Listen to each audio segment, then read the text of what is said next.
Hey guys, Rob's Random Stuff. Today we're going to install some Husky liners. Basically, Weathertech knockoff, I guess. These are supposed to be guaranteed for life. Everybody says, oh, they use the same molds, blah, blah, blah. So I've had Weathertechs in the past with different vehicles, so I know what's quality and what's not. Formats, the Weathertechs were good, just expensive. Let's see what we got in the box.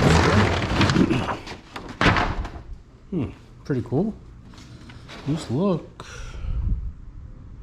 pretty good.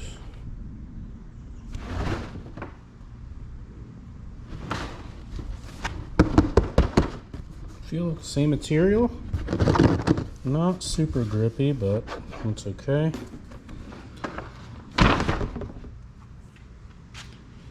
What these are going to replace is the stock cloth mats. Nice when they're new. After a few months or a winter with salt, the garbage. So, alright, let's take the rest out of the box and we'll show you how we put them in the car and we'll see how they look. Again, this is the Husky Liners weather beaters. Don't forget, like, subscribe. See you in a second. Alright guys, here's the passenger's mat. Basically just like a Weathertech. Weathertech may be a bit more sturdy. Let's go ahead and just throw this in. Plenty of spikes.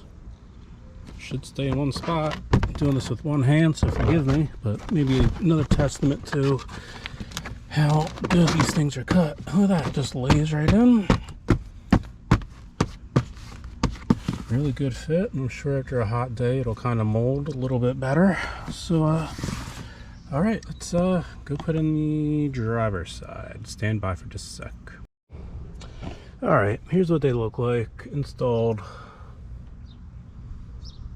You got to cut this part out right here for the gas. It's not pre-cut. I did kind of a shitty job. I slipped a bit, but oh well. But that's a stupid they should have did that a little better with a pre-cut. And these to put through, forget it. This one won't even go through. It's almost impossible. I really don't like that. I mean, the quality's okay. I'm gonna keep them. Back turned out okay. They look good. Nice fit. So I'm good with that. Could be a little, I wouldn't say these are laser cut. I'd say they were an okay copy of the Weathertechs, but they're not bad. So they should certainly protect the car. They come up pretty high on the sides, so in the grand scheme of things, there's really not going to be much that's going to get over your carpet. So, all right, well, I give them about a 6.5 out of 10. Just kind of pissed me off, this part and those hold tabs, but whatever. All right, see you in the next video. Don't forget, like, subscribe.